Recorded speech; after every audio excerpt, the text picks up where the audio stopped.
At Direct Service Garage Doors, we are your one-stop shop for all things garage door. From garage door repair and broken spring replacement to new garage doors and openers, we do it all. We're proud to be among the highest-rated local garage door companies in all of Central Arkansas.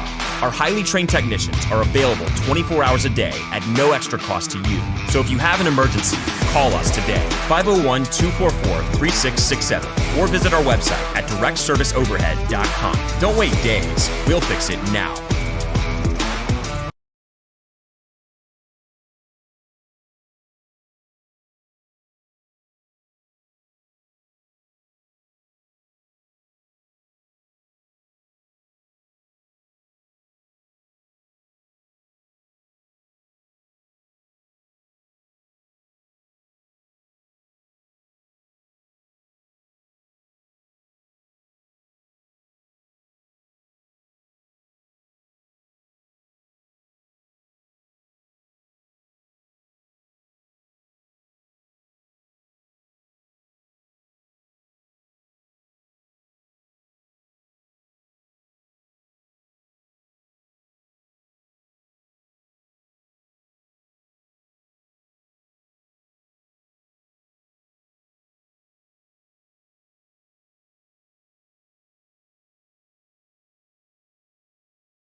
All right, welcome.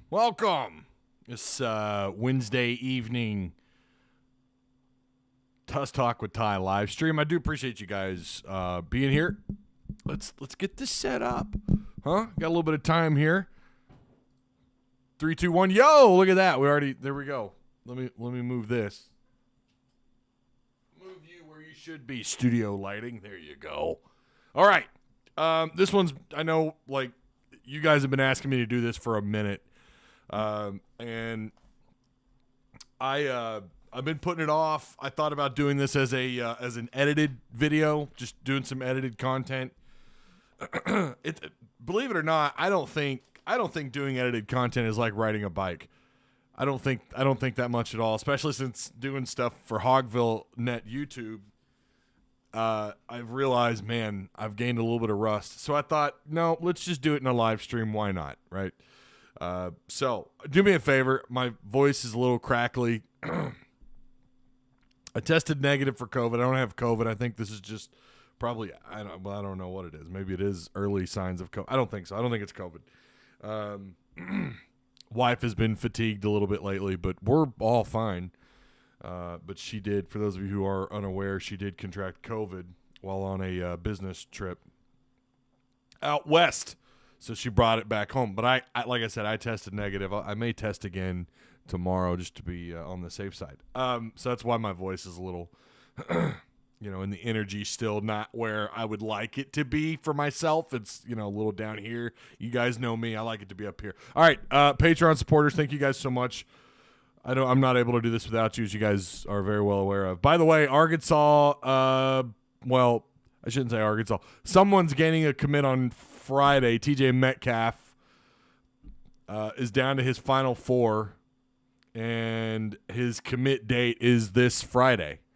It's down to Arkansas, Penn State, Ole Miss, and Jackson State. Who knows, right? Who knows? No, I'm just kidding. I feel pretty confident that he's going to be a Razorback. But anything could happen, especially with that old JSU. With JSU in the mix, you just never know, man. They're kind of creeping around. And Ole Miss has also been known to be a little tricksy as well.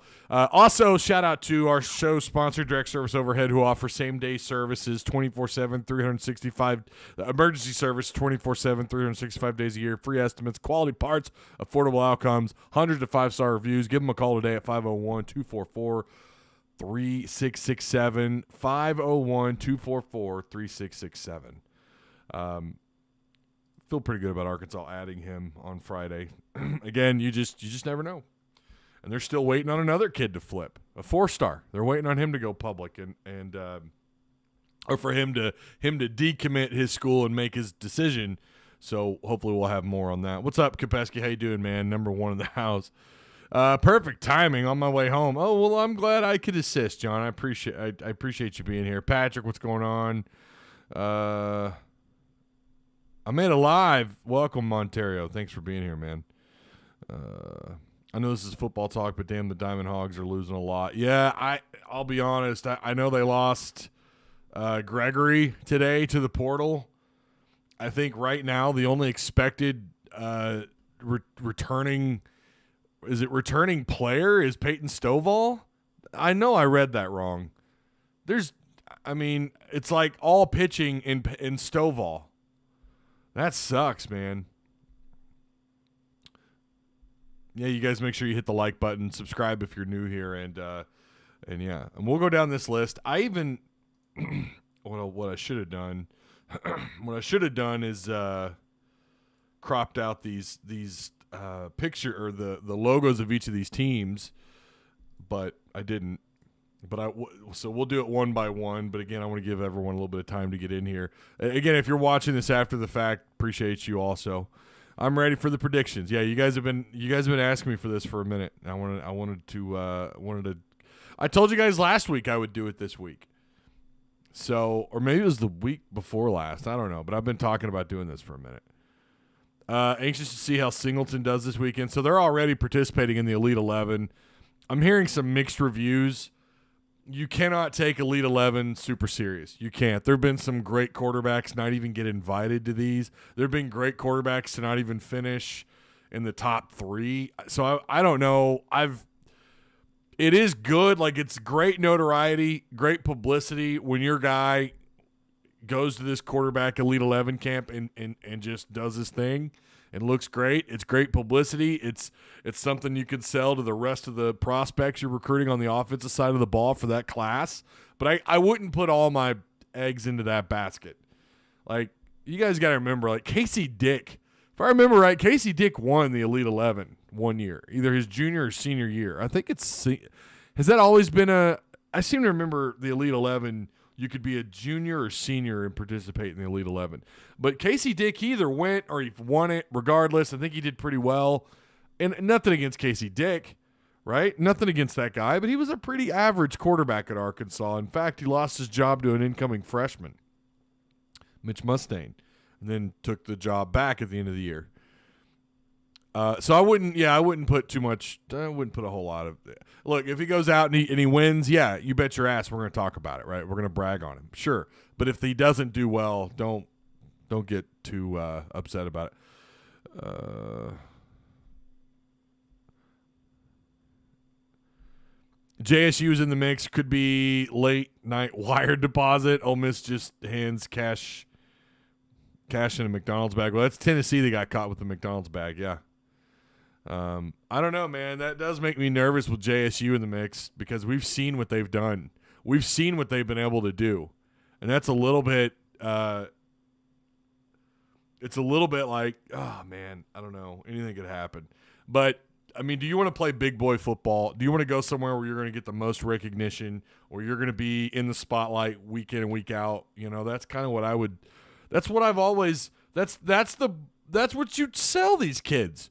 If you really have – and it's kind of a shame you're having to deal with someone like that, like Jackson State. But, you know, we're not talking about a Power 5. Hell, we're not even – I mean, they're only on the map because of who their coach is. You know, but if this is the situation that you're in, or let's say if that were Arkansas State, you would say the same thing no matter who, right? Do you want to be on TV every week? Do you want the chance for the most notoriety or not, right? I don't trip on the Elite 8 or Elite 11 when Ben Hicks has been a finalist. Yeah, you've had several players who didn't amount. You've had a lot of players that didn't amount, and I hate to say that, but it is what it is. A lot of players who didn't amount to much at the next level, and there's all kinds of reasons why that happens, by the way. But it just, again, it's more. I've just never looked at the Elite 11 as something like, that's it. If you don't do well there, then you suck. And I've also not looked at it as, oh, he won the whole damn thing, he must be elite. You could brag about it, right? You could say, look, he went to the Elite 11 and he did really well. Okay, that bodes well, right? I look at camps, and Elite 11 is a form of camp, by the way, but I don't know. Maybe it's changed over the years, but I just have never really taken it that serious. I'll just say that. I remember when they told us Ben Hicks went to one, so I don't fully trust it. Yeah, again, you've had Casey Hicks. There's been several other quarterbacks that Arkansas has had that have gone to the Elite 11 and not done anything. So, again, now, yeah, is it great if you do well and perform well and you get the whatever ranking? I'll be honest, I've never paid attention to it, and that's not to undermine it. It's just that I guess over the years I've not taken it as serious at all to even bother to really. All I know is they have camp performances. They'll rate the players, and then beyond that, I really don't know a ton about the Elite 11. I would like to go to one. I would love to go to one just to see what it's like, to get a good feel for everything, and to just to kind of get a look at some of these players, and obviously with Malachi Singleton there. But Singleton has done really well during this offseason so far. All right. So before I get started, we're going to do this. How we're going to do this, it's going to be in groups of, so it's 4 groups of 3. I'm going to go 3 at a time. I'm not going to go into super in-depth on all these teams. I'm not going to do that because if I did that, we'd be here. This would be a 2-hour plus long stream. I don't have time for that. And neither do a lot of you. So, although ironically my longer streams, they end up with the most total view times and they end up with the most traffic, which is so interesting. But I guess that kind of makes sense when you think about it. The longer you're live, the more people have access to it and everything. But those videos, some of those videos that went an hour and a half, 2 hours long, and they're rare, but they always do really well. But we're not doing that tonight. I don't have that kind of time. So we'll start with, so how we'll do this: Cincinnati, South Carolina, Missouri State, right? We'll start with those 3. Then we'll go to A&M, Bama, Mississippi State, and then BYU, Auburn, Liberty, and then to close it out, LSU, Ole Miss, Mizzou. So before I get started, we're at the 13:55 mark. Before I get started, I want you guys to tell me you're too early, like your pick. I want you to tell me, Ty, I think it's going to be a bad year. I think no Treylon Burks. Our secondary, despite Catalan being back, I'm not sold on the transfers from LSU and Georgia. I'm not sold on the kid out of Penn State, Gordon, who's not and that's a guy who's in the 2 deep. I'm not sold on maybe I think Sanders is a little bit overrated. He lost his job at Bama, although he was hurt. Very similar to the Felipe Franks scenario. Didn't lose it because he was bad. He lost it because he got hurt, and the other guy stepped in. And it turned out he was also really, really, really good. I'm not sold on the offensive line, Ty. I think their left tackle situation, so on and so forth, right? I want you to tell me. So go ahead. Start now. Boom. Give me your prediction. What do you think? 9-3, 10-2, 8-4, 6-6, 5-7. You tell me. Tony, Elvin, Chris, Michael, Haas, Azazian, Cody Sutterfield's already. He's the first one. He says 10-2. Now, keep in mind this is too early. I will have a final prediction the week before. I've never actually done it too early. This is the first time I've ever done a too early wins and losses for Arkansas. Josh Frent says 9-3. William Wigington says 10-2. What's up, William? I think you're either a Tuss Talk lurker or you're new here, but welcome. Either way, I hope you're subscribed. Thanks for being here. Tony says, I think we stay about the same. Okay, 8-4 once again. That's fair. Cody, did I not already read yours? Yeah, 10-2. Scott, Jumpmaster Scott, what's up, man? Hope you're enjoying the Patreon page in our Discord. There's some really good information there. I know you're a Patreon supporter. He says 9-3. Chris G says 9. I need one or the other, Chris. You got him 9-3 or 10-2? I got time driving in from Nashville. Winston Smith, you also look new here. I don't recognize the name or the avatar, or the profile picture, but feel free to subscribe if you haven't already, and welcome if you're new. If not, you're probably also a Tuss Talk lurker, and thanks for being here, man. You got 10-2, worst case 7-5. Elvin says 9-3. Losses: Bama, BYU, and Ole Miss. Okay, that's all right. Haas says 10-2. BYU and Bama are the only losses. Man, that's fascinating. I can't pronounce that name. Hang on, where are my glasses at? Holy crap, what'd I do with them? Where'd I put my glass? I can't read your name. JJG Jigbson, whatever. I'm sorry. 9-3. Again, if you're new here, make sure you're subbing. Kapasky says 8-4, 9-3. If you're new, hit the Discord. Yeah. By the way, Haas, welcome to being a moderator, my man. You are now a mod. Congrats. John Haas is our I didn't ask you're here all the time, and and you spread the word. I've been meaning to do that for a while. So congrats to Haas, everybody. Get a congrats in chat. Haas is our second mod ever. Been lurking for years now. Definitely subscribed. I appreciate that, man. Look at that. You got the little blue name and the wrench. The little look at that. You go. Now you know what I do with like how I feel about people who like shit talk. I don't mind it. Let them take shots at me. I always fire back. But if they spam, you know what to do, Haas. You get it. He's also our Discord mod too, so he gets it. He knows. We beat Bama this year, says Chris. What's up, Cade? Congrats to Ole Miss. Their best guy beat our best guy. Therefore, they were okay. You're talking baseball. All right. Chris G, I predict that we beat. All right. Let's start off. Here we go. Snap, crackle, pop. Snap, crackle, pop. Let's start off with the first three. Again, I'm not going into super in-depth on these three teams. I will come August. I'm sure I'll do breakdowns here on lives, and I'm sure I'll do some breakdowns on Hogville as well, along with Otis Kirk. By the way, I have never met Dudley Dawson in my life. I go inside Odd Soul on Emma Street. Great pizza, by the way. Great, fun little establishment, by the way. I don't know how long they've been there, but I've been in there a few times, and their pizza's solid, like really good pizza.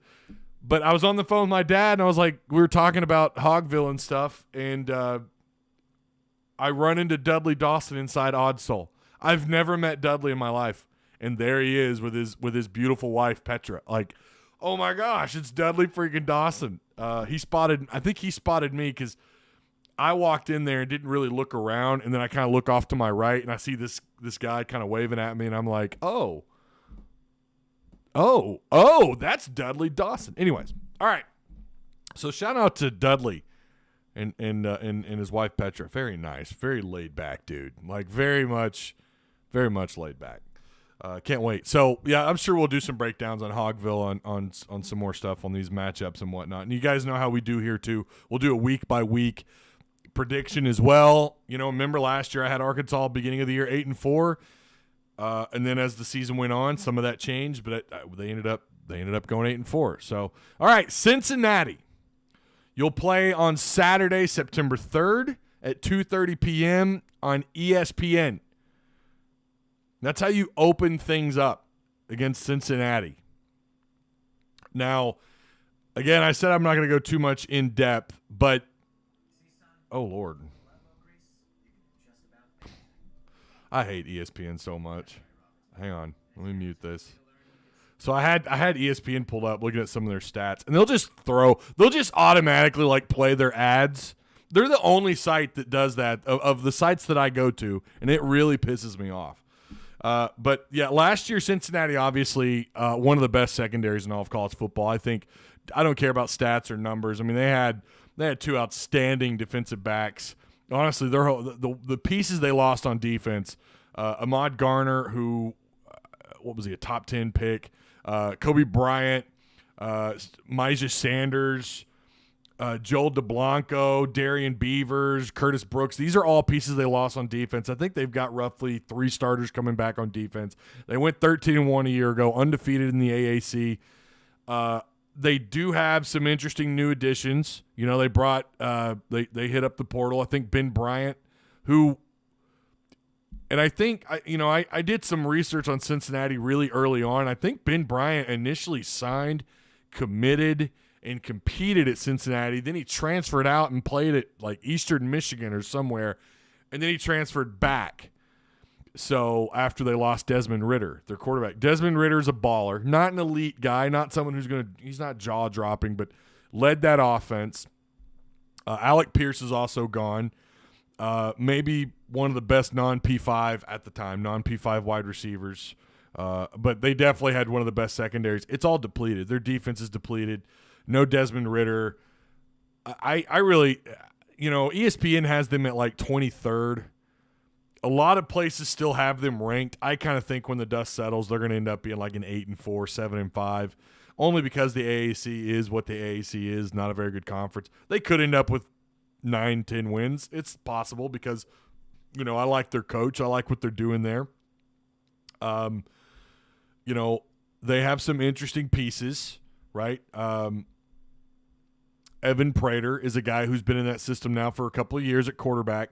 But I'm not buying that Cincinnati should be this team that ought to be ranked outside of the respect factor because they just went to the college football playoffs. Had they finished 10-2 last year, I don't know that they'd be in the top 25. When you consider everything they've lost on both sides of the ball, especially in the secondary, they're going to be good. This is going to be a back alley fight. I like the Arkansas Razorbacks here, so we're starting off. We're going to go 1-0. I like the Hogs. I like this matchup. Watch them. I watched them play a couple times last year, and I've kind of watched a little bit of Desmond or Evan Prater and Ben Bryant. They've also got that Corey Kiner. Kiner's out of, where did he transfer from? He's a transfer, I think, from LSU. Yeah, they were like at the very. I did the research on them months ago, and there's been some changes since I've last checked them out, but. Pretty sure he's a transfer. I want to say he's in from LSU, but I could be wrong. There are a lot of running backs that transferred out of the SEC this year. So right there, 1-0. What up, Ty? What's up, Boyd? How you doing, man? Michael says he's a freshman. Is he? Who are you talking about? Who's a freshman? There's Pooh Paul, linebacker. Ty likes Powell, homegrown talent. Well, he's not. Well, hang on. He's not necessarily completely homegrown. Busting it open against the playoff team. Yeah, I think they win there. All right. Next up, South Carolina. This is such an interesting matchup because of what they've got going on at quarterback. Among other things, they're really well coached. I think this is going to be a fight, and a part of me thinks if this thing was at their house in Columbia, if this thing was at South Carolina, I might be a little concerned. Their fans are feeling it this year. This roster has some talent. I really wish, I tried to refresh myself a little bit today when I knew I was going to do this list. But Spencer Rattler is going to have some weapons. They've got a couple transfers elsewhere on the offense. This is going to be another fight, man. This is not an easy fight. I think this is between them and Mizzou. Who's your other? Who on earth? Who are the rest of their matchups? Hang on. South Carolina. I could have sworn. Yeah. Okay. Of the two SEC East teams, they're definitely going to be the most challenging. I like Arkansas here. It's an 11 a.m. kickoff in Fayetteville. That part I don't like. I really wish this was a 6 p.m. game. Get the fans. They're rowdy. We know how this is. They're rowdy in the evening. I don't know why this isn't a later game. It's on ESPN at 11 a.m. I like Arkansas here 2-0. Missouri State, yeah, blah, blah, blah. Family weekend. Family weekend considering Bobby Petrino's in town. Tell me they didn't do that with a little bit of salt. Yeah, I'm taking Arkansas 3-0.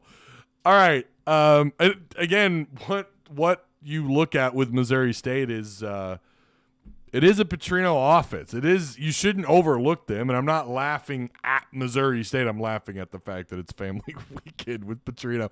It could be another fight because Petrino, this place is, I mean, you talk about the highlights of his career. They really happened here. You can argue Louisville, too. He had some great moments. He had some great moments as an OC at some other places. But without a doubt, his head coaching career, hell, if you look up his wiki page, it's him in Razorback, merch.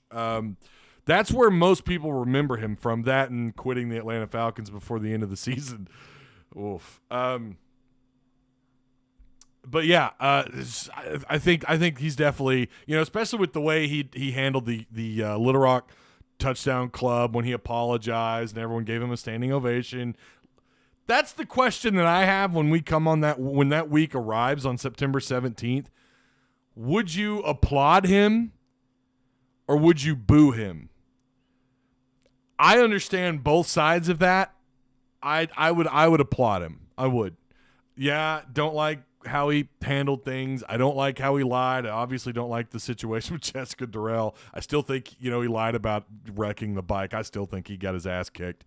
But I would applaud him because the level of excitement we have never seen in my lifetime with Arkansas football when we signed that guy. He brought a level of excitement. The fireworks at these games, even the spring games, it was just so fun. It's the most fun I've ever had, other than watching Darren McFadden or rewind a little bit, Matt Jones.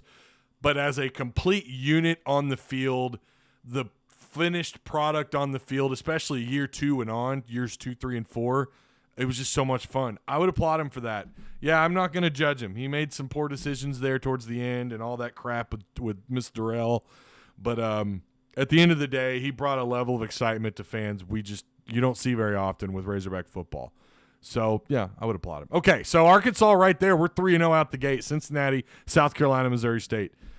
Here comes the next 3, and this is where it just gets really damn hard. A&M, Bama, and at Mississippi State. I'd feel so much better yet again if A&M was in Fayetteville and if Mississippi State was in Fayetteville. They're not. You got to go play down in Arlington to play A&M at the AT&T Stadium. You do get Bama in Fayetteville. Some people seem to believe that this might actually be the year that Arkansas gets by them. I'm not throwing anything out. Listen, you hung in there. The Razorbacks hung in there last year at their place. Yeah, the score's not reflective of what really was happening. Alabama was never there was never any threat they were going to lose that game. But I think that game was a little bit of a confidence builder. And you talk about like KJ Jefferson, who even admitted that, his confidence was better, and he needed a year like what he had. And you went to their place and almost beat them. All of a sudden, they don't look like Goliath. And they lost the national title. Do with that what you will, but it seems like Arkansas is always playing either the eventual national champion or the former national champion, which is the case like every year because they're always out of the SEC, or you happen to play, one of the SEC East opponents who go on and do great things, either win the league or play for it all. Looking back like Florida and so on and so forth. But I think that was a confidence builder. What does Arkansas do here? A&M, Bama, Mississippi State. A&M is not someone I know they got by A&M. I don't buy the hype. I don't buy that they're a top 4, top 5 team. I think a lot of people are hyping them up because of this recruiting class. If A&M is in a position where they need this recruiting class to come in and take over, they've got more trouble than they're letting on. Like if we're talking about all these freshmen are going to have such a huge impact year 1, then A&M's not a very good football team. Now, I don't think that's the case. A&M has stockpiled talent. Jimbo is really hard to beat back-to-back years. I do have Arkansas losing this game. I think it's going to be close. I think maybe they'll have their quarterback situation. I don't know. I mean, the gist I get from A&M fans, they're still a little bit not completely sold on what's going there. They have an outstanding quarterback that signed with them this year who could be in the mix. I do have A&M beating Arkansas here. Again, this is not my final prediction. This is my too early prediction. That could change because this is a fence kind of game for me. This is a coin flip, as I've called them in the past. I think this is a coin flip game, but it leans towards A&M for me right now. Okay, Alabama. I hear it every year. I've been hearing it since I was in my 20s. Arkansas, this is the year. I don't think it happens. Bryce Young's back. I don't know. I mean, it's Alabama. I don't think anyone's going to be too hard on me for taking Bama here. Back-to-back losses on the road at Mississippi State. I do think they're going to be better than people think they're going to be, but I think Arkansas gets by, but I think it's going to be a close game. All right, so your first 6 games, you're 4-2 for me. You're 4-2. Cincinnati, South Carolina, Missouri State wins. A&M lost. Bama lost. Mississippi State, a very narrow win. All right, BYU at Auburn and then Liberty. I'm not going to go too far in depth here with BYU. I know they have Gunnar Romney at wide receiver. A lot of people talk pretty highly of him. They think pretty highly of Jaron Hall, whom I've watched a little bit of highlights on. They didn't go portal too heavily on offense, as far as I could tell. I think they only added like 3 or 4. Now, what I'm looking at, the list is also out of date since early May. So this could be wrong, but at the time of me doing the breakdown, it was like early May. So maybe they've added a couple of more. I'm not sure. But they did add a couple of guys, but I think they're in pretty good shape when you look at their returning. You know, the productivity from a year ago, they were really successful a year ago. And then this year, you know, when you're talking statistically, this year with Gunnar Romney, Keanu Hill, Braden Cosper, assuming these guys are all still there, you know, they're in good shape. This is going to be another tough game. I think Arkansas gets the win here.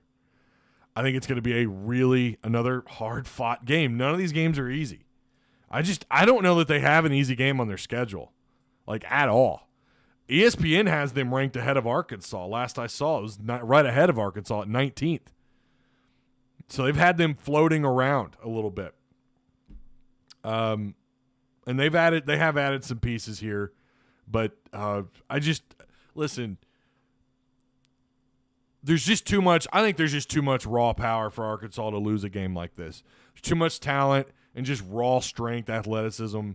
You know, again, you look at Bumper Pool, Sanders. You know, you look at defensive line still holds some huge question marks for me, but I think the secondary might actually be in a really good place. Really curious to see how good he looks. Drew Sanders, Dwight McLaughlin, those guys. Jordan Dominic, we'll see how much he actually contributes this year. Hopefully a lot. Yeah, I think Arkansas is going to be just a mismatch talent-wise for BYU, but I think it will be a pretty tough game. All right. And then at Auburn, I know you guys are going to hate me for this.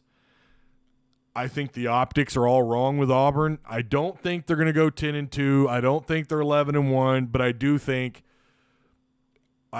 I do think they have some off the field issues. I think some of that was just pumped up by, you know, really angry booster people talking about all these rumors about the coach and what have you. I think some of that was just overblown by their media, and I'm not sure that there was any truth to it.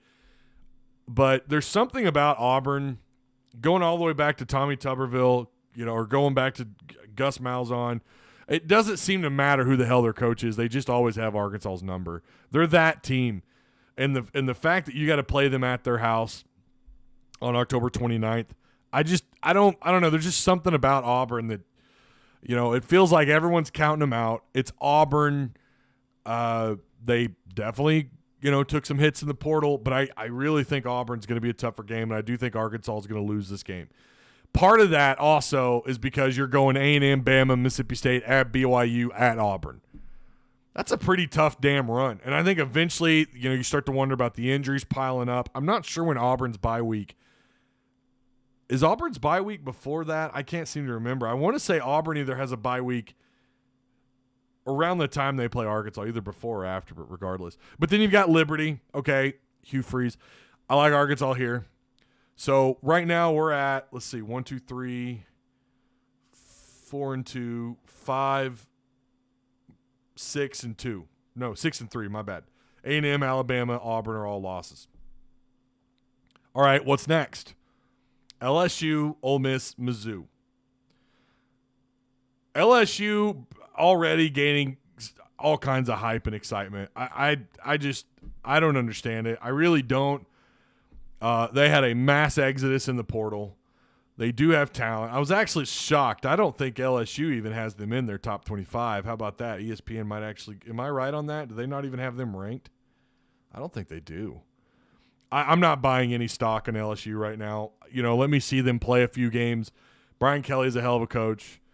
Did some great things. You talk to any Notre Dame fan, I've only ever have known like 3 in my life, and I only actively talked to one, and they were really bummed out about Notre Dame or about him leaving Notre Dame, and they believe that he might be the best addition into the SEC in a long time, meaning he could have a very high level of success at LSU simply because of his experience at Notre Dame and all the notoriety that came with that and whatnot. He's obviously going to kill it in recruiting. He has out-recruited Arkansas for several prospects and is leading them in several others. Nothing new there, right? Arkansas is always – it's really hard to beat LSU, especially for Louisiana players. But I like Arkansas here. I think they're going to win. I'm not buying any stock in LSU right now. Ole Miss will be interesting. This is probably another one of those games to me. I don't think LSU right now is a coin flip for me. I feel overwhelmingly that Arkansas should be better than LSU. Again, could change my opinion and my final wins and losses record for Arkansas. And then obviously, so Ole Miss, I've got Arkansas beating them, and I have them beating Mizzou. So I have them at 9-3. That's my prediction. 6-2 in conference play, going to the Citrus Bowl. There you go. That's my pick. What's up, T-Dub? How you doing, man? All the players at that bicycle college are 25 and older. I do think we get the dub. Yeah, you got to be careful about someone like BYU, and there's so many close calls on this list, on this schedule. There's so many close calls, man. I mean, my very first too early, I had Arkansas at 6-6. I really did. My very first too early that I had kind of jotted out and had all the notes. And I thought, well, all right, I'll make that maybe that's my official pick, and I'll save that for later. And then the more I look and the more you think about KJ, how much he progressed from his redshirt sophomore year, from his redshirt freshman year to his redshirt sophomore year. He's going to be a redshirt junior this year. He's progressed a lot. You have Kendall and Odom back. I feel like their coaching staff is I like Deke Adams. I've been around Deke. Now, I can say I've been around Deke. Not very much. Very little. But he seems like a really cool guy. And the players, I like how he'll walk up to some prospect. They have no, as far as I know, no interest in. Some little scrawny, kid that wants to play linebacker. And he wrapped his arm around his shoulder and walked off and had a chat with him. Something about his 40 time. And everything I've heard about Deke is, if there's anyone who could turn you around on the defensive line, it's Deke Adams. Kendall Briles being back is so huge. Odom being back is so huge. If they had changes there, maybe I make a different pick. I don't know. But I feel like Arkansas is 9-3 worthy. Now, if you want to talk about basement versus ceiling, what's their ceiling? I feel like 10 wins is their ceiling, maybe even 11. Simply because of the stability you have in these coaches that have returned. KJ Jefferson, I mean, there's folks talking about him as a dark horse Heisman candidate. Now, I'm not on that boat, but I do think he's going to be a fantastic player. Love what's going on at running back. Love that you have all this experience back on the offensive line. I'm not so sure what's going on at left tackle. Again, we're going to talk a lot about left tackle. We're going to talk a lot about what's going on at tight end. Who's going to emerge as the leader at wide receiver? Is there going to be a disparity between wide receiver 1 and the rest of the field, like what we had with Burks? Or are we going to actually open things up a little bit more, and we're no longer just worried about one guy getting the ball? I think that can hurt you as much as it helps you, because the secondary knows who to key in on, and shut down or try to contain Treylon Burks, and you're going to have an effect on Arkansas's passing game. Can you get over that hump this year? Katron Jackson, Hazelwood, who, another lengthy, long receiver, a guy who you hope can catch some 50-50 jump balls. Isaiah Centennial, what role does he have? Quincy McAdoo, another guy. How effective is Trey Knox now that he's had a complete offseason under his belt as a tight end? I think these are all things pointing in a very positive direction. I think the ceiling as far as talent is so high. I wonder if their ceiling isn't 10-2, 11-1. I don't think they get to 11-1. Not now, I don't. I think it's more likely. I think the most likely scenario is 9 wins. Now, their ceiling, maybe Treylon Burks really was a big reason why you were able to have so much success last year in offense, because he was such a distraction for defenses, right? Maybe you are a 6-6. Maybe that is your ceiling. I would say their ceiling probably is 6-6, or I'm sorry, their basement would be 6-6. But they're going to have to figure it out, and they've still got plenty of time. So, and I'm looking forward to doing this week by week, getting through fall camp. And the good thing is, hopefully, your boy will have some more access. I have all the access that's warranted. It's just a matter of whether or not they let the media have any more exposure. Oh, God. Mr. Cynic strikes again. Hogs beat Auburn tie. Okay. All right. Well, see, you didn't beat them last year, and Auburn was not good. We'll see what they do this year. But call me a cynic anytime I say something negative. Playboy, you've been here long enough to realize I'm not going to be overly biased to the Razorbacks simply because I cover them.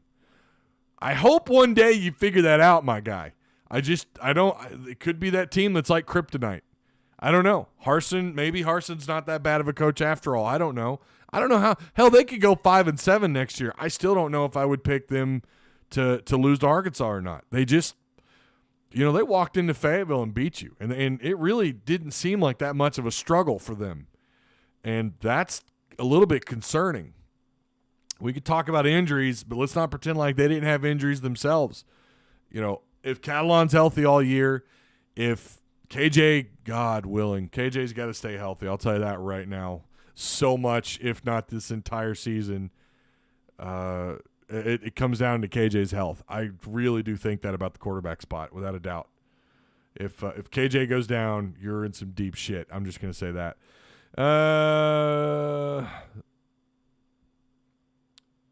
No, I had 3 losses.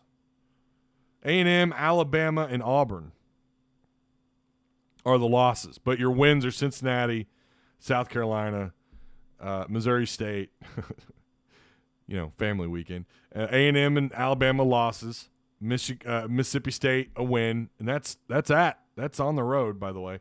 On the road at BYU. It's interesting. I didn't hear you call me a cynic when I said you're going on the road and you're going to beat those guys, BYU, and I think BYU is a coin flip game. Auburn right now for me is a coin flip loss. It's a coin flip loss. Liberty's a win. Liberty's going to be – they're a salty, physical team. LSU, I've got you beating LSU. Ole Miss and Missouri. God, I love the games you have in Fayetteville this year. That's just so sexy. Oh, my goodness. It's so sexy. I say we go 10-2, and that's a big if we stay healthy. Injuries must stay less than 25% of starters, if not 8-4. And I think that's a very valid I agree. T-Dub. Yeah, if you start to stack up injuries, I don't know how confident you are in your 2 deep across the board, from offense to defense. I wouldn't like it, but it's possible. Wait, what? 0-12 would definitely surprise me, Haas. Oh, yeah, I see what you're saying. I actually agree with 9-3, but we beat Auburn. I think you're better than Auburn, but that hasn't mattered in the past. It sucks how they've had your number. It sucks, man. I mean, you go back to year 1 with Pittman. I mean, and that wasn't your fault why you lost that game. Ty, would you rather A, beat A&M, or go 7-5, or B, beat Bama and go, well, yeah. I'd rather just beat Bama. Hell yeah. Yeah, T-Dub, yeah, absolutely. I'd rather beat Bama. Yeah, KJ can't go through their headbutting folks like last year. Yeah, that is true. I think Mississippi State is possibly a problem. I do too. I think too many people are sleeping on Mississippi State. I really do. Again, I'm not saying these guys are going to go win the West, but I think they're going to be that team. I mean, hell, they beat LSU, year one. Now, that LSU team ended up being garbage, but still, I mean, they had no business beating them, and they did. I want to beat Auburn so bad just because of what happened in 2020. God, oh my gosh. Not only do I want to beat them, but I want to destroy them. We're not losing to Bama this time. I know it will be a challenge, but the Hogs, it's our time, baby, says Jadalin. Jadalin? Am I saying that right? Jadalin McGinnis? Again, if you're new here, feel free to subscribe. If you haven't already subscribed, like the stream. The like button is awesome, by the way. It kicks a lot of ass.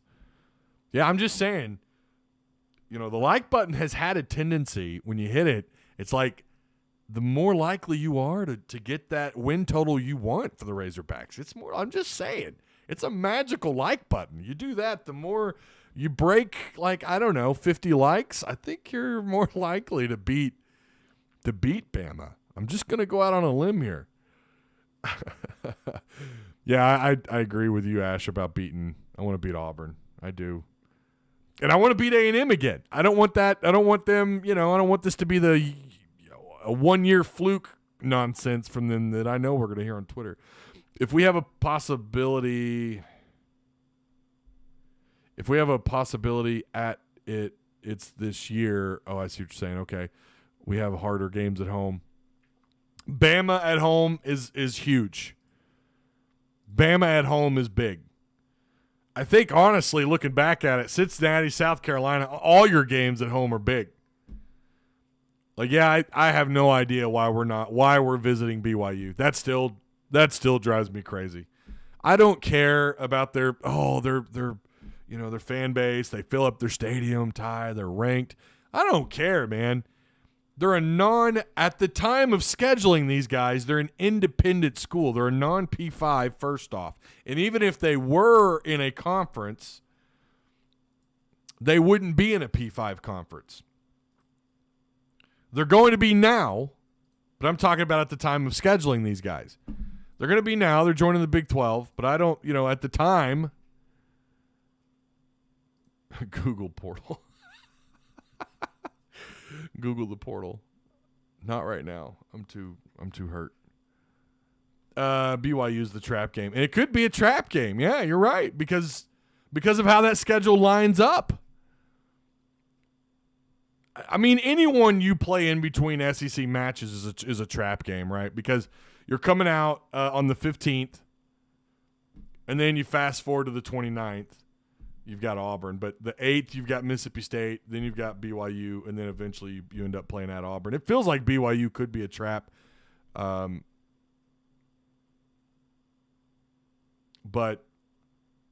at Auburn's going to be tough. Liberty and Fayetteville, that's going to be a fun one.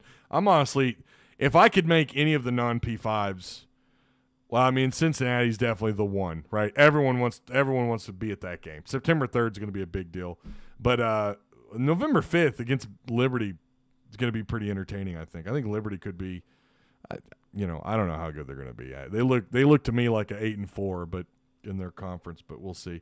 But, LSU being in Fayetteville, I don't even think that's a coin flip game. And I know historically that game is close, but I don't think it will be this year. I really, like Brian Kelly will make, I'll say this, they're not going to a bowl game. I think they're going to end up 5-7. And I know that's hard to fathom, like for Brian Kelly. I just looking at what they've lost, and yeah, they're LSU. They gained plenty, but they're going to be relying on a lot of young players. The thin air in Utah is going to be a major factor in what the Hogs can do there.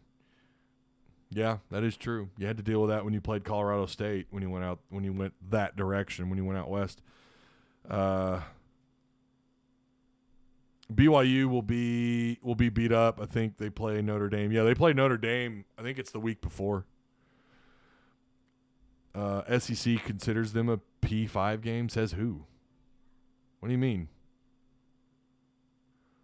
They're going to be a P5. But they've been independent for how long? Weren't they in a conference before that? Weren't they in the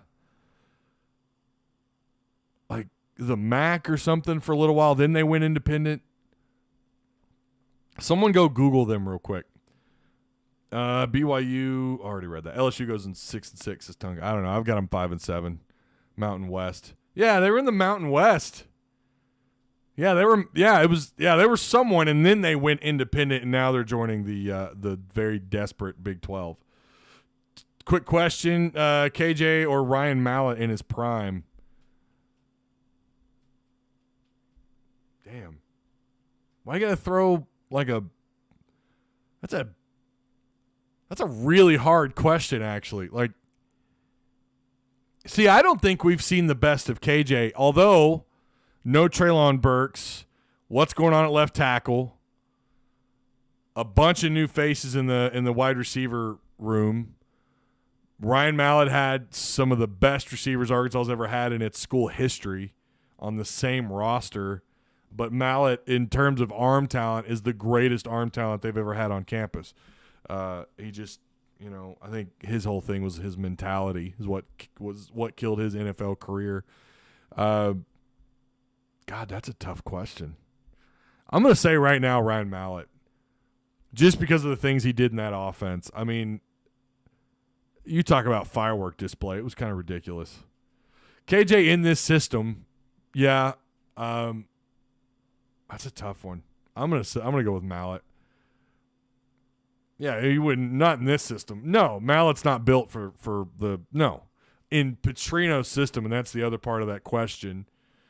You have to factor in the offense that they play in, right? Like, yeah, Mallett would be terrible in this offense. 8-4 says Rhett. All right, 8-4. We're not too far off. Yeah, Mountain West. Yeah, see, they're in the Mountain West. They weren't Power 5 at the time when Arkansas scheduled them. Now, they may have been independent. I don't know how long they've been independent. It doesn't feel like that long. Screenshot this. Oh, boy.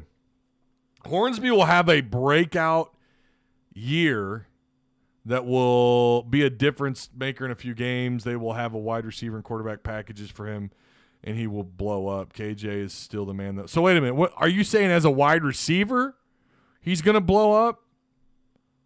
Because, I mean, obviously he's still QB2, and that's the question. Right? Mallett was a head case. He was a head case. He was. His head is what kept him out of the NFL, or why he didn't work out. Where did he go to when he was traded from the Texans to the Dolphins? Is that right? Who picked him up? Or no. He missed a flight to play Miami. That's what it was. Two vastly different quarterbacks, night and day. Mallett would be terrible in this offense, and KJ would be terrible in Briles. I know what you meant. You meant Petrino's. Yeah. I don't know if KJ could operate Petrino's offense or not. I don't know. I think that's the area where he needs the most work. I would argue that's where he needs the most work. I think his passing game, I don't think it's bad. I don't know if it's NFL ready yet or not, but I think he's damn close. You feel like that's going to be his thing this offseason is just getting better, in the passing game, developing that end of his game. Because we know as a runner, he's a great runner. Not super quick, not super fast, but he gets downfield pretty quick. Throws the ball well on the run. The Texas wanted Mallett to be the starter, and he literally slept in.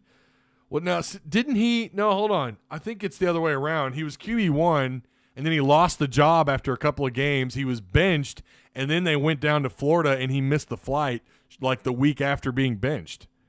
If I remember right, because the only reason why I say that is because I seem to remember thinking, oh, he's mad because he got benched.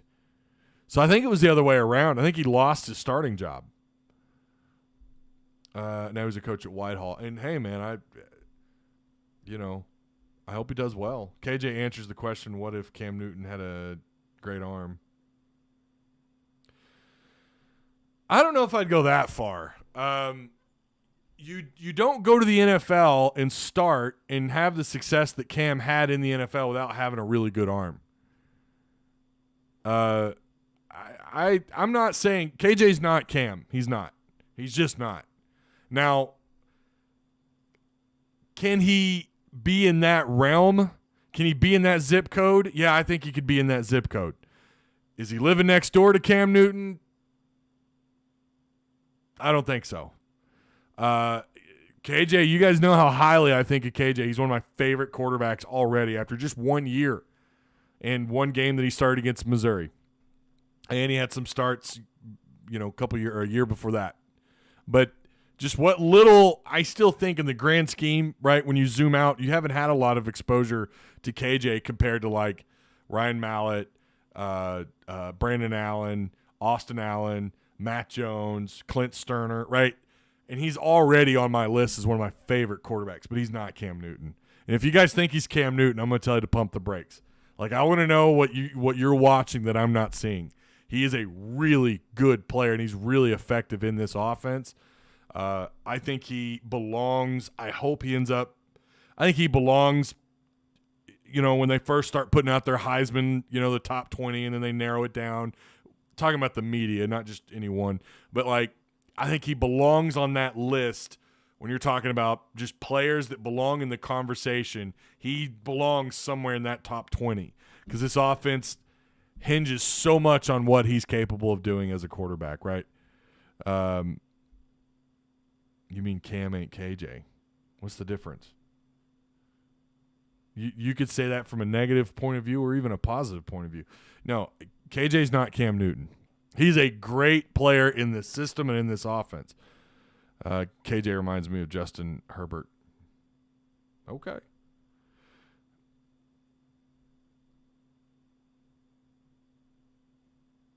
Yeah, Mallet.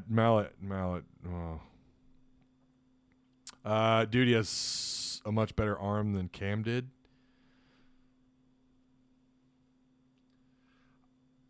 KJ,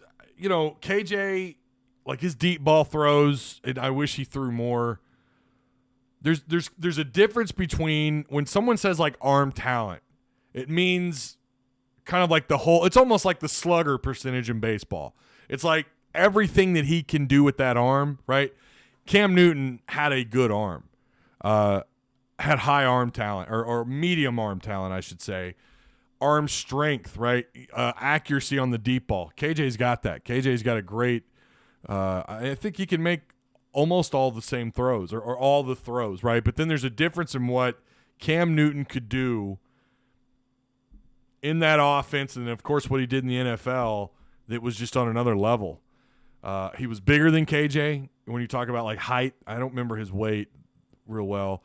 He was faster than KJ. And they didn't throw the ball a ton at Auburn, but I mean he could make all the throws in that system, and obviously that transferred to the NFL to the Panthers, and he had success as a quarterback. Is his career over in the NFL? I guess we'll find out. But I'm not saying that like KJ's not a good quarterback, but I think KJ's a great quarterback. I think he works so well in this system in this offense, and they utilize all of his strengths in this offense, and it just works out so well. That's why I hope Malik Hornsby sticks it out, and I really hope Malik Hornsby, continues on his path of development because I think Malik, he's still got a long ways to go in the passing game. He's got a long ways to go, but I think Malik could be really special too. Mount was a head case, but he was the only quarterback. There was a field general, but I haven't heard someone say that in a while. Had freedom to audible out of plays, and he didn't have to check the sidelines before every snap. Yeah, Petrino let him go. I mean, people forget about how high his football IQ was. Petrino bragged about it. The media talked about it constantly. I remember Bo Mattingly and Clay Henry would talk about like his acumen, his idea and his understanding of how to operate that very complicated offense is why he had so much success along with the arm talent, right? And you can have all the arm talent in the world, but if you can't make your right reads, you can't go through the progressions, you don't understand what's going on with the defense. If you can't get guys lined up, it doesn't matter. You've seen guys come through Arkansas with all the arm talent in the world. Great, cool. What can you do with it? If you don't have high IQ and a better understanding of what's happening in front of you and around you, it doesn't mean a damn thing. You got to have all these things. Stephen Hamner and I have talked about this quite a bit. KJ got to learn finesse to have the same arm talent. Yeah, I won't say he's got a long ways to go. And again, I think KJ is going to put himself in a really good situation if they get the receiver room figured out. Who's the leader? Who's the next guy up? Who's your slot? Who's your 1 through 4? Who are you going to rely on week in and week out? If they get that ironed out, and these guys are all bought in, and they have a complete understanding of what's going on, and they understand they can read off KJ. KJ reads off Kendall like we know he can. And I think KJ's got a very high IQ of this offense. I think he has a complete understanding of this offense. And, again, that's just a huge advantage, over a lot of teams, over a lot of defenses. KJ's going to have a great year, again, as long as these things all iron out. Malik needs to work on that arm. He needs to work on a lot. I think he's got pretty good arm strength for someone his size, for someone who's not 6'5", 240 pounds, right? I'm just throwing a random number out there. Remember, Mallet was 6'6", 220, I think. Had these long arms, and it seems like the bigger you are, the longer your arms, like Randy Johnson, the unit, like you're just able to sling it better, right? Malik Hornsby has surprising arm strength for someone who's not at least 6'3". There's been some plenty of strong quarterbacks, arm-strong quarterbacks that aren't 6'3". Ty, one more question. Houston Nutt or Sam Pittman if you had to choose one coach? God. Why are you doing this to me? You're just setting me up to get yelled at. Right now, I would say Houston Nutt, only because he's got a larger body of work. He did underachieve plenty. God, he underachieved a lot. Lost games they had no business losing, but the one thing he didn't do, and Sam Pittman hasn't done this yet either, by the way, is like lose to teams, you look at who you lost to under, hell, even Brett Bielema. Look at the teams you lost to under Brett. Houston Nutt didn't lose those games. Now, we can go back to the bowl game when they lost to UNLV, and then they played them. I don't know how that worked out, but they played them game 1, and they almost lost that game the following season to UNLV. Came close. He had some close calls. Petrino had some close calls. But most of the time, he won the games he was supposed to win. Created, and you guys have heard me talk about Jamal Anderson until I'm red in the face. I think that's one of the greatest flips I've ever seen. A 2-star, unranked wide receiver out of high school. Two or 3-star, 6'6". I don't remember his weight. Not to what he was when he got drafted, 275 or whatever. Turned him into an All-American. Now, again, you're going to give credit to the defensive line coach. You're going to give credit, but that was under Houston Nutt. We talked about that last time we were live, like who gets the credit. At the end of the day, Houston Nutt gets the call. He gets the veto stamp, which he did just like Petrino, just like Bielema, just like Chad, just like Sam Pittman. At the end of the day, the head coach gets the veto stamp, right? They get to veto whatever move.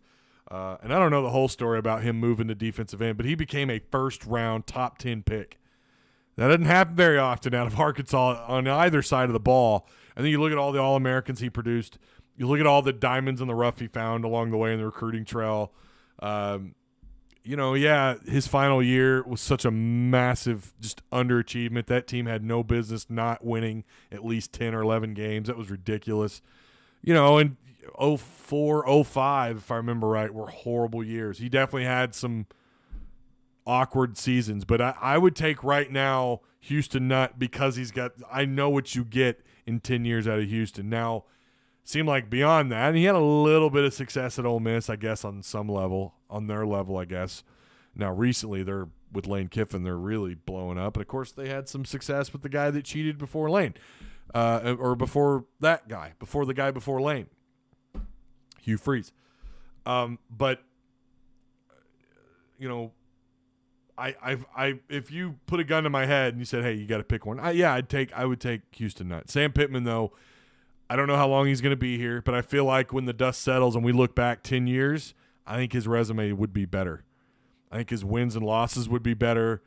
I don't know about bowl games. That's just kind of a toss-up because it depends on the matchup and all that. But, no, that's a good question. Yet again, you're putting me on the you're going to have my head on a pike. What was the best quarterback to play for the Razorback? Well, I mean, again, I would argue Matt Jones, but not for the reasons you would think. I just think Matt Jones was he was a highlight reel every time he had the ball in his hands. Ryan Mallett, Joe Ferguson, a lot of people would say, Quinn Grovey, people who watched him back in the day, Clint Sterner. What up, my guy? Hope you're doing well. I'm doing good, Drooby Dooby Doo Show. Thanks for coming by. The quarterback that's getting all the hype is Hooker. Yeah, he is. Put up big numbers at least. Let's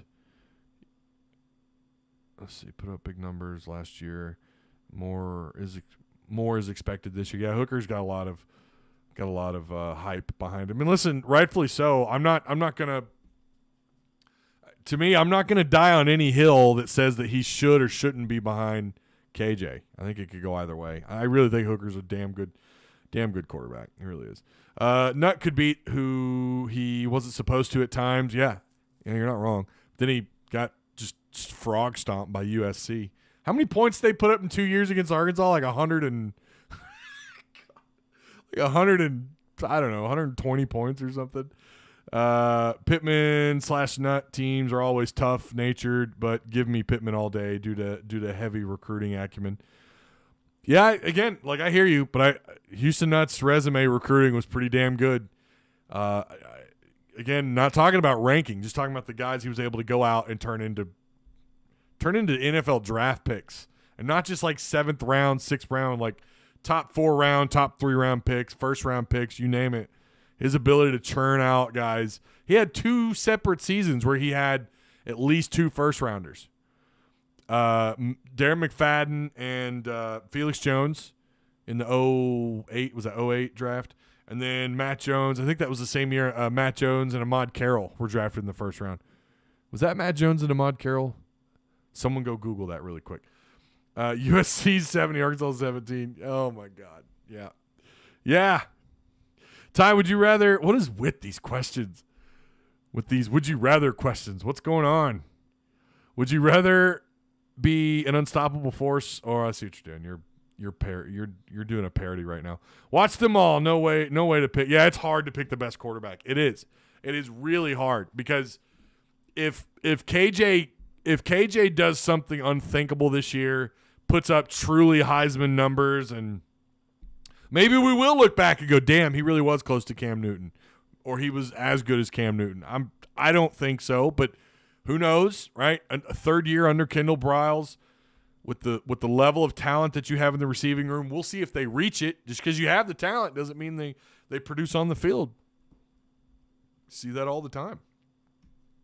But yeah, it's really, really hard to sit here and say. And not only that, I've only seen YouTube footage of Joe Ferguson. I've only seen YouTube footage of Quinn Grovey. The first quarterback I had exposure to, really watched and understood what I was watching was Clint Sterner. By the time I started watching football, it was Barry Lenny Jr. when he took you to the SEC Championship just to get frog stomped by Florida. But I didn't understand what I was watching. Clint Sterner had a little bit better understanding. Those were my Rams years. That's when I was really like I'm reading the paper, reading stats, and having an idea of what I'm reading off the paper and what I'm watching off the television screen. And Clint Sterner was fun to watch. And I thought we were going to pump out Clint Sterners every year here, and they didn't. But they did. They got someone like Matt Jones. Matt Jones is still, to me, that is the most fun I have ever had watching a single player at Arkansas. Darren McFadden is a close second, and then probably Ryan Mallett, a very close third. But Matt Jones was a highlight reel every time he had the ball in his hands. He's my favorite Razorback. And I don't condone the cocaine and all the shit that happened on Dixon Street. You know, we all make mistakes. It definitely ruined his career. But Matt Jones, he was a true freak of nature. It was just kind of ridiculous. I do think Arkansas can go 9-3. I agree, Leslie. Batman to the Packers late first round. Yeah, was that the same draft as Matt Jones? Because I think it was that year with Ahmad Carroll where you had Ahmad Carroll and one other Razorback get drafted in the first round. That happened 2 times under Houston Nutt. It's never happened before, and it's never happened since.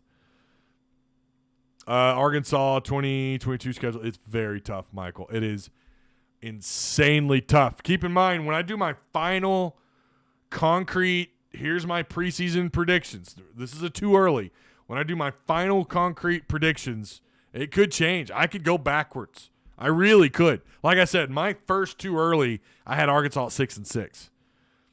But, kind of thinking about KJ, the idea of Kendall and Odom back, I just don't see Sam Pittman regressing at all. And listen, you went 8-4 last year, and your ceiling was 10 wins last year. I think it only gets better. I think the biggest question for this team, well, there's a lot of them, but the biggest question for a lot of people who don't really dive too deep into what's going on at Arkansas, they just want to scratch the surface, but it's, can they replace Treylon Burks? And I don't think you have to. I think you just got to have 2 or 3 guys you can rely on week in and week out. Make it that much more difficult when you're trying to game plan for Arkansas. Well, it's not that hard when you look at one guy, even though that guy is Treylon Burks, who is also, by the way, a freak of nature. But, you're circling one guy. And then the other guy in that offense is KJ, but we saw how hard it was to contain him. But if it becomes a year where no one really stands out at wide receiver, they don't get the left tackle situation figured out, if tight end ends up being a bust, if Trey Knox, and I don't see that happening, but it could, if Trey Knox doesn't produce at that position, or, we're going to see Nathan Bax, maybe we see Aaron Outley this year. I don't know. I was really excited about him coming out of high school before he got injured, but they've got questions. The defensive line to me is probably, honestly, it's up there. It's in my top 3 areas of concern. I just don't know what to think about the defensive line, especially with Torrin Carter probably out for the year. A lot of questions, a lot of things they need to get answered. But if they do that, and look, you could say that about anybody. If they answer all their questions this year, then they're going to do something great. But I think Arkansas' ceiling could really be, it could be high. And I'm not taking beating Alabama off the list. It's not coming off my list. It's not. I think it is absolutely, or I'm not taking it off the table, I should say. I think beating Alabama is on the table this year. It is kind of, like I said earlier, it's Bama, right? Because we haven't beat them since his first year, right? When Ben Cleveland caught that winning touchdown against Saban. Was that his first year? That was his first year, I think. I'm still a little foggy. Bear with me, but I'm not taking it off the table. And listen, if you beat Bama, if that's on your table, if beating Bama is on your table, what is your ceiling? And I'm not trying to hype people up. I'm not trying to get you some false sense of security about the year. I'm not. But if we have to look at that realistically, and then the question is, well, is it really on the table though? Again, it's not like Bama beat the holy crap out of you last year at their place. The game was never really in question that they were going to lose, but Arkansas hung around. If they take a big enough step forward this year, and I get it, Bryce Young, all the pieces they have on that offense, believe me, they're going to be good. But I'm not taking it off the table right now. We'll see. Again, come August when I give you guys my concrete official prediction. Who knows what I do, right? Matt was incredible. I've just never seen anything like that. And I saw it in person. I saw it on TV. It didn't matter. It didn't matter if a defensive back had the right angle on that cat. Don't get me wrong. His 4.37 laser 40 at the combine still blows my mind. But you knew then, man, this kid's special. I haven't beat him since 08. Yeah. Was it 08? Yeah, I think that's right. 08 or 07. Was it 07? Wait a minute. When the hell did we beat them last? Way too long. Since before I had kids. The Alabama game will pack Fayetteville. Oh, my gosh. Especially if you win. If you're going into that game like I have you projected at, let's see, you would be 1, 2, 3. You'd be 3-1 with wins over Cincinnati, who would be ranked, South Carolina, who wouldn't be ranked, Missouri State, and then a loss. Who I think you'll have a loss to A&M, but that to me is a coin toss. If you go into that stadium 3-1 or 4-0, oh my God. I think game day would be in town. I don't know what the other matchups are, but Arkansas at that point, you're already ranked in the top 25 when you beat Cincinnati, then you beat South Carolina, and then let's say you do beat A&M, who would be ranked, who would be probably top, depending on what they've done at that point, top 10. Oh, man. Yeah, I think game day would be in favor for that. And then hopefully you don't piss your pants when that happens like we've seen them. Well, I mean, not that you have game day and you haven't in a really long time, but we have seen them piss their pants in big games before plenty of times. Ty, I got one more. Oh, my God. I'm going to have pitchforks at my door here in a minute and torches. What game or games do we have to win this year to be a force in the SEC? Also, my new favorite channel. Oh, well, thank you. I'm glad I'm your new favorite channel. I mean, all of them. You can't – I mean, look, I think it starts with South Carolina. Like, you can't overlook them. I think South Carolina is going to be a hell of a matchup. I don't think there's any – and not just because of Spencer Rattler, but I think really highly of what's going on at South Carolina. And I'll say that they could piss their pants and fall to 5-7 or something crazy. South Carolina ended on a pretty good note last year, and they're bringing in Spencer Rattler. They've got some other transfers that are pretty notable, and that's an 11 a.m. game too, and you kind of wonder – I mean, it's not a trap game because after that you've got a week later you've got Missouri State. But before that you have Cincinnati. You're going to be preparing for Cincinnati. Now they will prep. They're going to prep for all these teams, right? That's what everyone does. They're going to prep for all 12 games. But your week one matchup, you're not playing an FCS Midwest school, right? You're not playing a weak non-P5 like a New Mexico State. You're playing Cincinnati, who just played in the playoffs. And if you sleep on them, they're going to beat you. Now, I don't right now have Cincinnati as a coin flip game. I think it's a pretty good lean for me for Arkansas, but it's like close to being a coin flip. No doubt Sam Pittman's going to take that game serious. So it sets South Carolina up as like your first legitimate test in conference play, but you've already got Cincinnati, who's a good test for you. South Carolina, to me, is pivotal. I don't think the A&M game, I don't know. I'm going to say all of them are. I mean, if that helps, I think all of them are because, maybe you are fighting for a chance to go to the SEC championship. Is that off the table? Remember, we just got done talking about Alabama. If beating them is on the table, then what is your ceiling really? That would tell me, maybe you have a shot at being in the driver's seat to win the SEC West. Again, I don't want to give you guys false hope because I right now don't think that's going to be the case. But at 9-3, if something goes your way, who knows? Maybe you're 10-2, and you beat Bama in the head-to-head. Who they also maybe they go 10-2. That means you're going to Atlanta, Georgia. You're going to play in the SEC championship. Maybe this is the year, October 1st, 2022. We don't have a time on that game yet. God, I hope that's a 6 p.m. kickoff.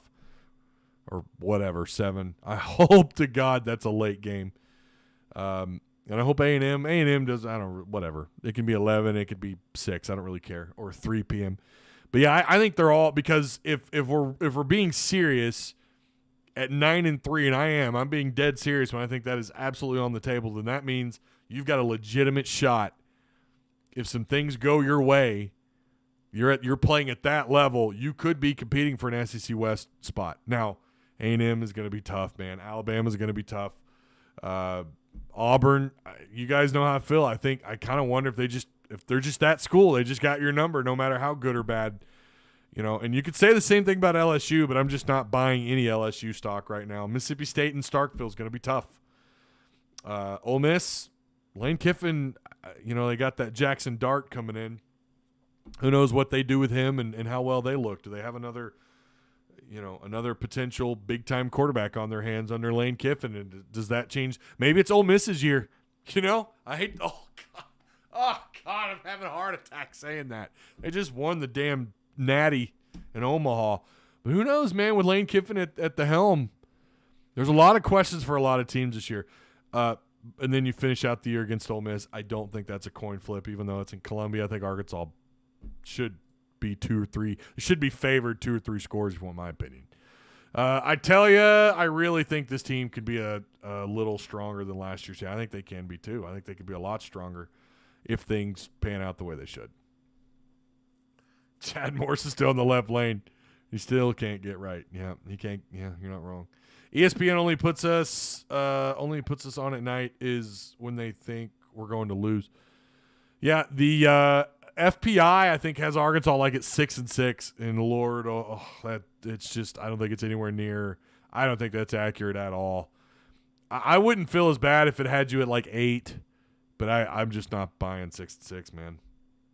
Auburn only has our number because they got zebras and tiger eagles playing against us. It's like a zoo visit. Yeah. 11 a.m. games do suck. You're not wrong about that. Matt Jones took 2 steps, and Arkansas had a first down. That's another Arkansas first down. Yeah, man. He looks slow. He looks slow when you watch him on TV, but in person, you saw it. It was like, wow. The FBS is ass. Disregard it. I'm shocked that that's your take. All right. We went an hour and 20 minutes. That's good. I do appreciate you guys. Shout out to Patreon supporters. Direct Service Overhead Garage Door Company. Travis Ford and the boys. Appreciate all you guys. I'm not able to do this without you. I'm really not. Talking about making reads, Coach Pittman has said KJ's gotten better at making reads, which is good. Yeah, I'm telling you, I think KJ takes a pretty significant step forward. Again, it's just going to be about whether or not if they get, again, left tackle, they've got to get situated. I'm still nervous about that, and I'm not so sure what's going on in the receiver room. We heard a lot of hype around Katron Jackson for like a week through spring camp, and then it kind of died off and, whatever. Johnny Jones says, we will beat Mississippi State. We always do. I wouldn't say always. There was a time when a certain coach who recently was terminated from Florida felt like he had your number, and those are the dark ages. All right. I do appreciate you guys once again. I have no idea if I'm going to be available to stream Friday or not. I'm hoping I can because we've got a commit on the way. I would love to stream. I'm sorry. Possibly have a commit on the way. I'd love to stream that if I'm able to. But if not, hey, we got these out of, and look, we did 2 hour plus shows. So that's saying something. Woo Pig for life, sub to Ty for the latest Hog shows. There you go. And again, Discord, let me throw that invite. I don't know why I didn't do this sooner. Haj, you should be able to share links, by the way. See if you can share Discord really quick. Oh, you did. There it is. Boom. Yeah. And I did it too. There you go. All right. Maybe we can grow Discord. Maybe we can get beyond 500. Let me give you a like. I appreciate that, Trey. All right. Woo Pig. And I'll hopefully see you guys again later this week. If not, I've got more content. I'm going to be working on some stuff tomorrow for Hogville Net. So stay tuned for that. And if you haven't subscribed over there, hey, you ought to do that. We got some cool stuff. I'm trying to get Otis Kirk on this week, but that guy is swamped. So I'm hoping I can bring him on and we could do an interview. But one way or another, there will be some content over there as well. Again, that's Hogville Net. Make sure you're subscribed. All right? Okay. Woo Pig, and I'll see you guys next time. Go Hogs.